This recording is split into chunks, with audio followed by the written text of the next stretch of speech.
Before air travel became cramped seats, security lines, and hours sealed inside a metal tube, there was another future. Is that the Empire State Building?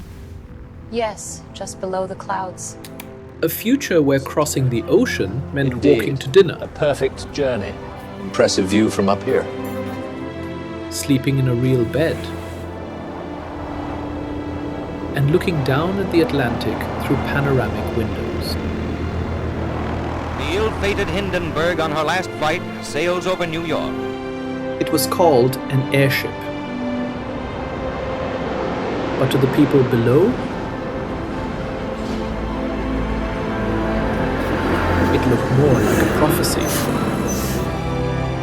And for a brief moment, many believed this was the future of air travel.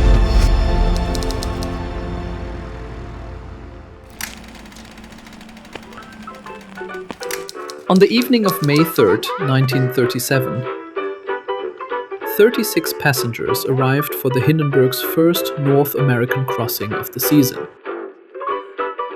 They were not boarding an airplane in the modern sense.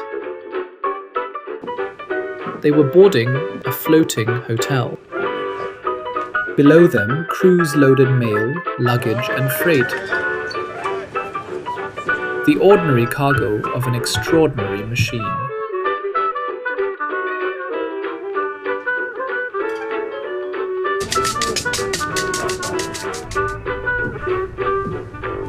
What do you think? The cabins were small, It's wonderful! but they had beds, doors, lamps,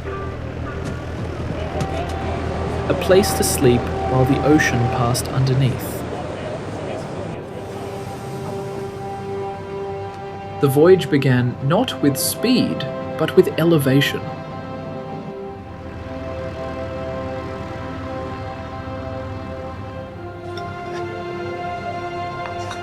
Three days later, most of them would see America.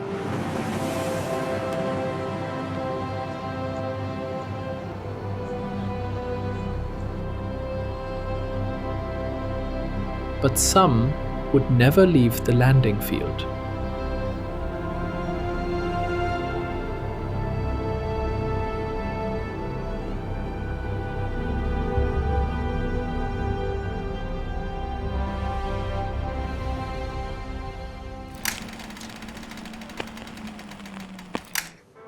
The Hindenburg was not a balloon, it was a rigid airship. A skeleton of lightweight metal, wrapped in fabric, carrying separate gas cells inside its body. Its structure had to be light enough to rise, strong enough to cross oceans, and large enough to make luxury possible. Inside, the designers tried to erase the violence of flight. No engine roar in the cabin, no seatbelts for takeoff, no sense of being thrown through the air. For a time, there was even a piano, made from aluminum because every kilogram mattered. But the lift came from hydrogen. Helium was safer. But in the 1930s, the United States controlled the world's major helium supply and would not sell it to Germany. So the Zeppelin company used the gas it knew best. The gas it believed it could control. Hydrogen was not treated casually. It was managed by rules, habits, valves, fabric, discipline. The confidence was so complete that the ship even had a smoking room. To the engineers, this was not recklessness. It was proof that the danger had been mastered. As the Hindenburg neared North America, it flew low enough for passengers to study the world beneath them. This was part of the wonder. The airship did not simply transport you. It revealed the planet slowly. By May 6th, the ship was late. Headwinds had slowed the crossing. Storms waited along the American coast. It's starting to rain again. The rain had slacked up a little bit. Bad weather moved over the field. The delay had one unintended consequence. More cameras were ready. On board, the passengers waited the way travelers always wait. Position report. Visibility poor. Maintain course. For 3 hours, the dirigible circled the landing field at Lakehurst, New Jersey. Then the weather window opened. The landing began as procedure. Ropes down, engines trimmed, ballast released, men moving into position. A machine the size of a skyscraper being brought home by hand. The cameras were not there for a disaster. They were there for an arrival.